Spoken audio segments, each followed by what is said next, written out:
안녕하세요. 대단히 반갑습니다. 그림난 자연형TV 이종수입니다. 이번 시간은 1387번째 시간으로 아이가 다쳤다라는 글을 읽어드리겠습니다. 아이가 다쳤다. 김대현. 믿음이 바라는 것들이 실상이라면 후회란 바라지 않았던 것들의 실상이다. 이미 일이 벌어진 뒤에야 눈앞에 크게 떠오르는 실상이다. 벌써 지나간 과거지만 손에 잡힐 듯한 현재처럼 마치 막을 수 있는 일처럼 느껴진다. 그렇게 소중한 것을 왜 지키지 못했을까? 후회는 마음속에다가 아쉬움, 미안함, 책임감, 온갖 감정들을 떨어뜨려 놓았다. 후회되는 시간에 초점을 맞추다 보면 그 찰나의 순간이 현재라는 확대경을 통해 거대한 크기로 미래에 비춰진다.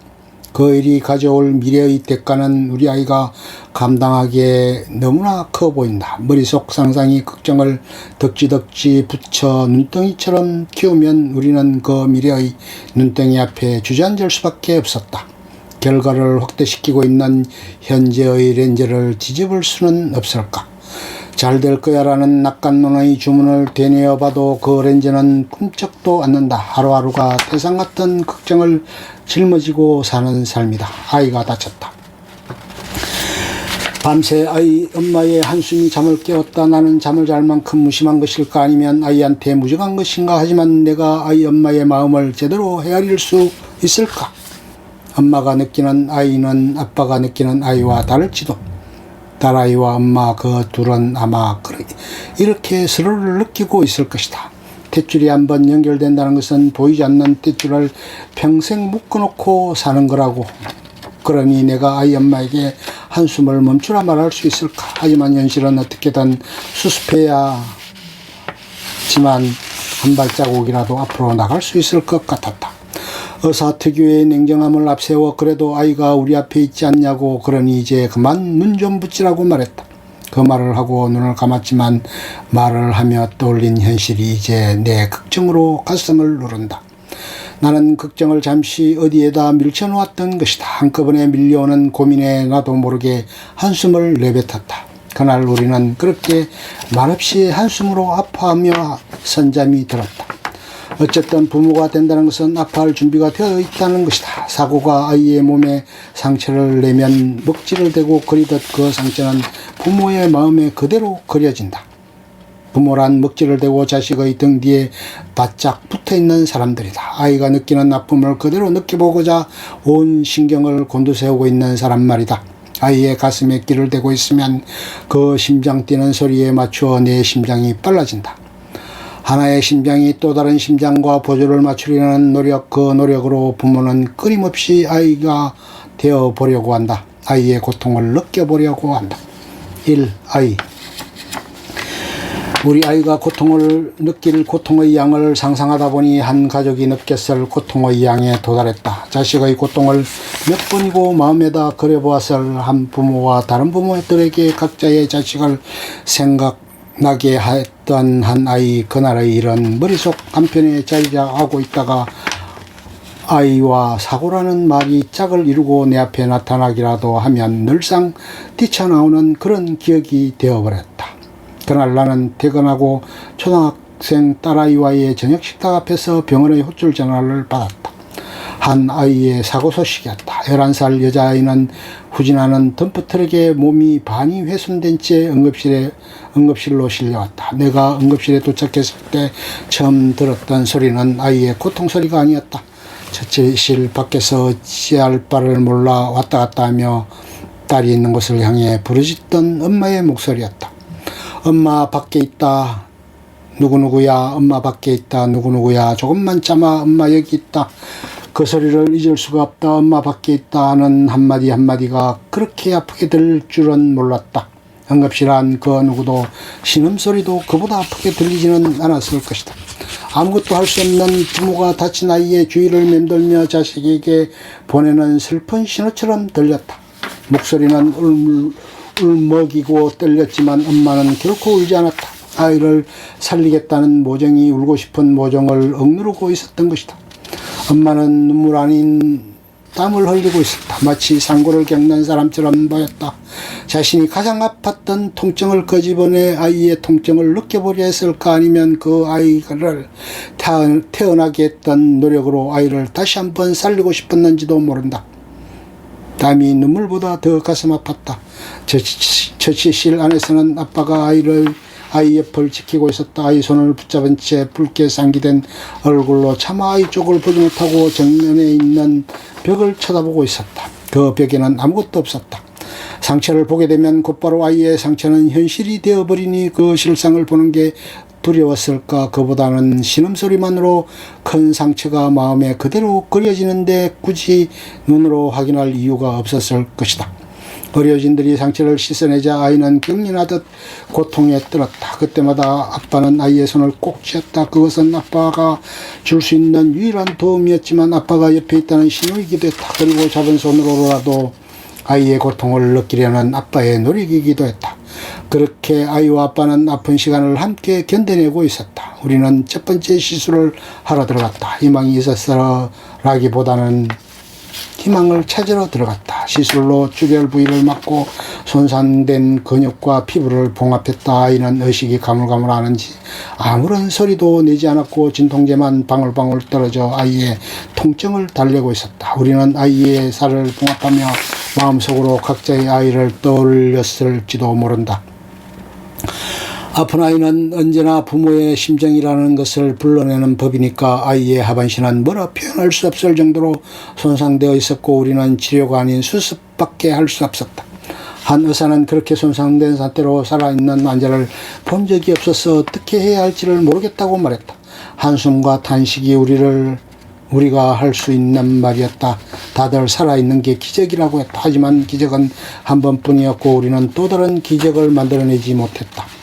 시술을 마치고 아이의 상태를 이야기했을 때 나는 결국 부모의 희망을 빼앗고 말았다. 모진 말이라는 게 따로 없겠지만 자식을 죽음을 준비하라는 말처럼 모진 말이 있을까. 솔직함은 그렇게 부모의 마음을 후벼 팠다. 희망을 지어낼 수 있었다면 그 부모가 느끼는 아픔의 수위를 조절할 수 있을지도 모른다. 하지만 아이의 상태는 너무나 나빴고 잡을 수 있는 희망은 병원 어디에도 없었다. 첨단 기기도 능숙한 전문가들도 최고의 시설도 그 어떤 것도 부모에게는 지푸라기조차 될 수 없었다. 외과의사의 손이 부끄러웠다. 밤새 중환자실에서 아이의 혈압은 떨어졌다 올랐다를 반복하며 불안정했고 아이는 인공호흡기와 숨을 교환하며 특별한 반응을 보이지 않았다. 다음날 아침 아무런 반응이 없을 거라 예상하며 무심코 아이의 이름을 불렀다. 출혈과 쇼크로 밤을 보냈으니 눈을 뜨지 못할 거라고 생각했었다. 그런데 갑자기 아이가 눈을 번쩍 떴다. 반가움에 코끝이 찡해왔다. 그때부터 그 아이와 같이 떠오르는 또 다른 아이의 얼굴이 그날 내내 마음속에서 나를 따라다녔다. 아이는 인공호흡기 때문에 말을 할 수는 없었지만 묻는 말에 고개를 끄덕여 대답했고 의식은 또렷해 보였다. 희망은 아직 그곳을 떠나지 않았다. 그때 붉게 물든 병상 시트가 눈에 들어왔다. 상처 사이로 스며나온 피가 밤새 시트를 적셔놓은 것이다. 우리가 해놓은 봉합이 상처들은 지탱하고 있었지만 그 봉합이 아이의 생명까지 지탱해낼 것 같지는 않았다. 그곳은 희망이 보이지 않았다. 하나의 몸이 마치 두 사람의 몸처럼 나뉜 것 같았다. 한쪽에서는 아이의 또렷한 의식이 살려고 하는데 다른 한쪽에서는 아이의 몸에 죽어가고 있었다. 그리고 다시 아이를 보는데 우리 딸아이 얼굴이 떠올랐다. 결국 눈물이 핑 돌았다. 아이가 도움을 바라는 눈빛을 보내는데 나는 그 시선을 받을 자신이 없었다. 메이는 목을 가다듬으며 아프겠지만 치료에 잘 따라줄 수 있겠냐고 물었다. 아이는 그러겠다고 끄덕였다. 의사 선생님들이 치료해 줄 테니 조금만 참으라고 말했다. 아이는 알겠다고 끄덕였다. 하지만 그 조금이 무엇을 의미할지는 나도 몰랐다. 갑자기 죽음의 무게를 짊어지게 된 11살 아이는 아프고 무서울 텐데도 잘 참아주었다. 아이는 마치 자신의 상태를 다 아는 것처럼 보였다. 그래서 아이가 더 불쌍했다. 엄마가 밖에서 기다리고 있다는 말에 아이 눈에 눈물이 고였다. 그렇게 아이가 눈을 뜨자 우리의 의지도 다시 눈을 떴다. 우리는 아이를 살리기 위해 두 번째 계획에 착수했다. 잠자코 있던 어르신들을 깨우고 출근하는 의사들을 수술실로 불러들였다. 일반외과, 정형외과, 무슨과 이런 만큼 각각의 의사들이 자신이 할 수 있는 일들을 찾아 수술실을 오고 갔다. 의사들은 장을 꿰매고 출혈을 막고 근육을 봉합하며 하나씩 문제를 해결해 나갔지만 아이의 상태를 아이가 견뎌낼 수 있을 정도로 되돌려 놓지는 못했다. 수술실 밖에서는 모두들 희망이라는 나무에 각자의 기대로 가지를 치고 잎을 달며 열매를 기다렸다. 하지만 나무는 그 크기에 비해 수술이라는 나약한 줄기 위로 뻗어 있었다. 줄기가 끊기자 나무는 우리 모두를 향해 쓰러졌다. 희망은 오래 오지 않았다. 희망은 단 하루였다. 그 하루가 지나자 모든 희망이 사라졌다. 수술실을 한 번 더 다녀온 다음날 아이는 엄마 아빠 앞에서 눈을 감았다. 그들은 감겨져가는 눈을 보며 딸이 그 눈을 다시 뜨기를 얼마나 바랬을까. 어쩌면 자신들의 눈에서 아이가 죽어가는 것보다 아이의 눈에서 엄마 아빠의 모습이 사라져가는 것을 더 안타까워했을지도 모른다. 아이의 눈이 다치고 삶의 문도 닫혔다. 아이는 떠났고 부모는 삶에 갇혔다. 살아가는 게 감옥이지 않겠는가. 부모는 그렇게 삶 속에 갇힌 채 평생을 살아야 한다. 아이가 먼저 하늘나라로 간다면 남겨진 부모에게는 지상에서 천국은 없다. 이 부모, 처음 의사가 되어 병원으로 출근했던 날이 눈에 선하다. 자정부터 시작되는 중환자실 근무가 의사로서의 첫 일이었기에 옷가지를 챙긴 가방을 들고 밤늦게 인턴 숙소로 들어갔다. 그 가방 속에는 모든 질병을 치료하겠다는 허황된 꿈은 없었지만 내 앞에 있는 모든 환자의 고통을 공감하리라는 연민은 가득 들어있었다. 하지만 그날 이후 무슨 일이 있었을까. 나는 그 초심에서 한없이 멀어져 있다. 어떤 사람들에게 직업은 초심이라는 바닥에서 조금씩 올라가는 길일지도 모르겠지만 내가 살아온 직업은 초심이라는 꼭대기에서 조금씩 내려오는 길이었다. 나는 늘 초심에서 내려오고 멀어지고 아래로 떨어졌다. 그것이 나를 밀어떨기라도 한 것처럼 이제 우리 아이가 겪은 일로 시작했던 곳을 다시 올려다본다. 그리고 어디쯤에 한 아이와 그 가족이 있다.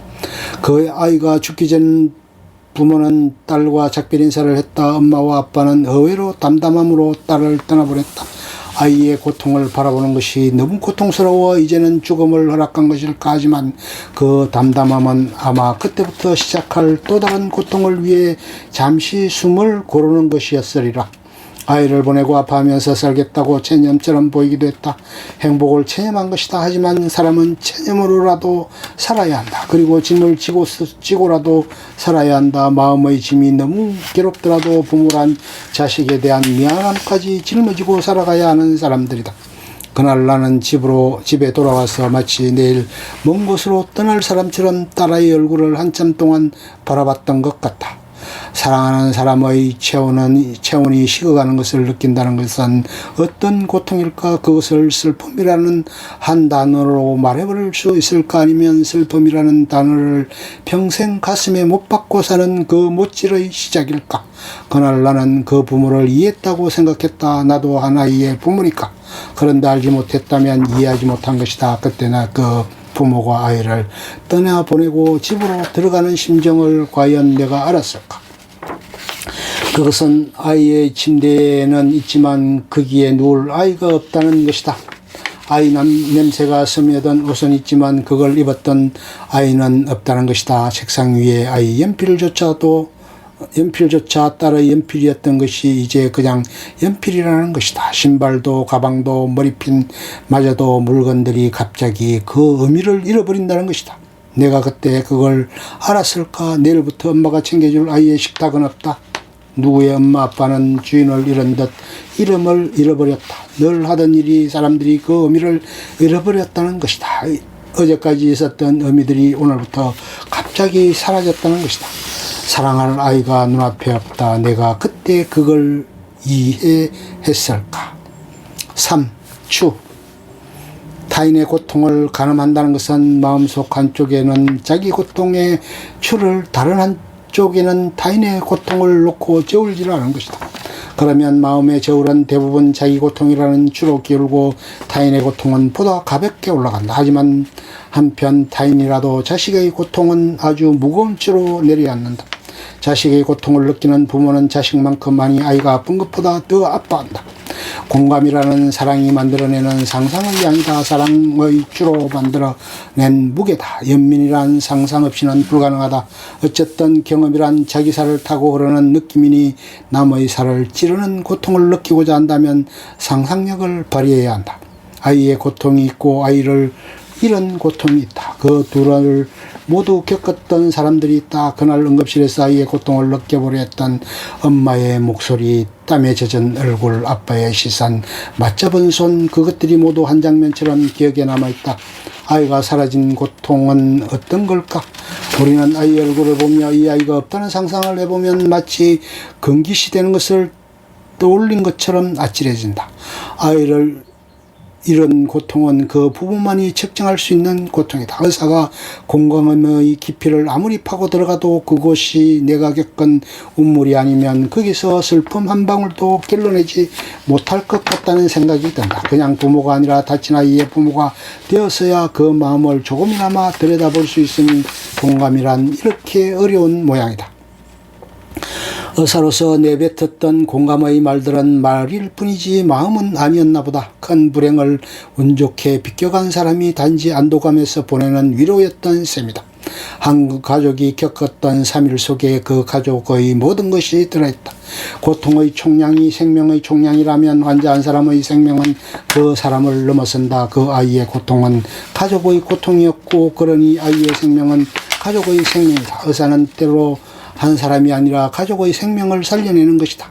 그리고 그 사람을 둘러싼 모든 의미들, 심지어 사물들의 의미까지 책임지는 셈이다. 다친 아이의 부모가 되어 의사 가운을 벗고 보니 알게 되었다. 그 가운을 입고 하는 일이 어떤 일이었는지. 환자 의사 사이에 메울 수 없는 틈이 있다. 건널 수 없는 강이 있는 것처럼 나는 그 강을 건너지 못했다. 단지 강 건너 바라만 본 것일 뿐. 하지만 의사라고 그 강을 건너지 않을 수 있을까? 삶은 모두에게 공평하니 그러므로 고통도 공평하다. 의사도 사랑하는 사람의 죽음을 지켜봐야 하는 때가 있으며 자신 또한 사랑하는 사람들이 지켜보는 가운데 죽음을 맞아야 할 것이다. 의사가 조금 더 상상하려 노력한다면 그 공감이 환자의 마음에 가서 닿을지도 모른다. 이제 우리 아이한테 놓았던 줄을 저쪽으로 옮겨 놓아본다. 끝. 좋으면 좋아요, 구독, 알림 설정 눌러주세요. 감사합니다.